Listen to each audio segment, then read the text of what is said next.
ફાનસ. આ ફાનસનો પણ એક સમયે વટ હતો. ઘરમાં લગભગ 5-6 ફાનસ તો રહેતા જ.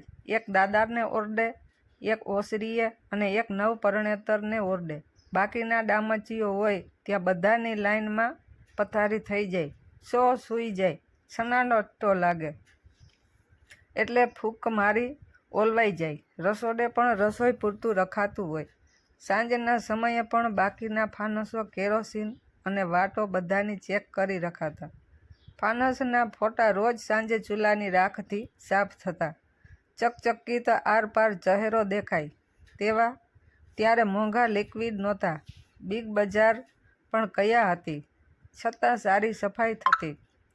સ્ત્રીનું રૂટીન હતું સવારથી રાત સુધીનું, છતાં થાક હતો જ નહીં. ફાનસના આછા અંજવાસમાં ગમાણમાં ગાયો ભેંસોને નીણ પણ નખાતું. ઓસરીએ પંગત પડે ત્યારે 2 બાજુ એક ફાનસ ગોઠવતા. એ પ્રકાશમાં સરસ ઢીલી ખીચડી, ઘીથી લસપસતી કઢી હોય, રોટલી, લોટવાળા મરચાં, કોઈ સરસ તેલ નીતરતું શાક, સ્વાદવાળું. રાતનું વાળું થઈ જાય એટલે ફળીએ ફાનસ મૂકી વાસણ ઉટકાઈ જાય. ખાટલા પર ઊંધા મૂકી દે એટલે નીતરી જતા. કાંસાની થાળી, તાંસળી, લોટો એવા વાસણો હતા.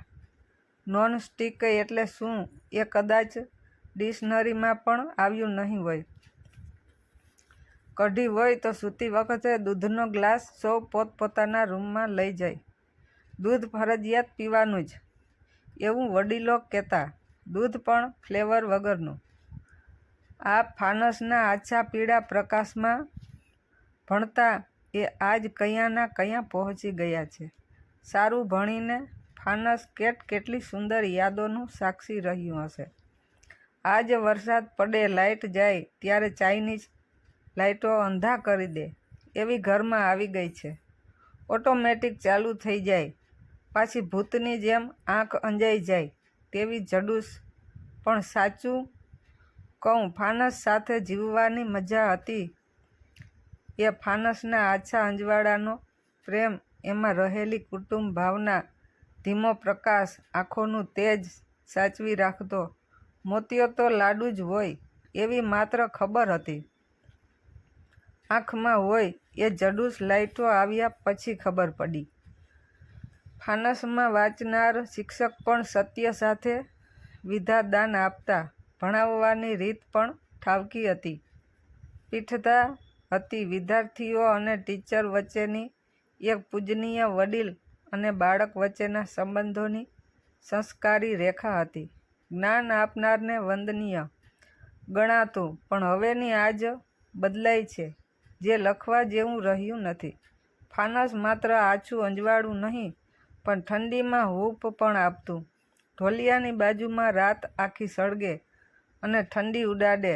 પાતળા ગોદડા ટાઢ ઝીલતા. મને ફાનસ ખૂબ ગમતા. આજ પણ સાચવીને રાખ્યા છે. આજ પણ લાઇટ જાય તો દીવા કરું છું, મીણબત્તી નહીં. હવે ફાનસ મળે છે પણ ડિઝાઇનમાં આવવા લાગ્યા. અંદર ઝગમગતી વાટ નહીં, પણ બલ્બ ખોસી દીધા છે. લોકો હવે જૂની ભાત ઉપસાવવા, નવી રીત અજવાળવા લાગે છે. ફાનસને ભૂલ્યા નથી, ભૂલાય એવું પણ નથી આ ફાનસ.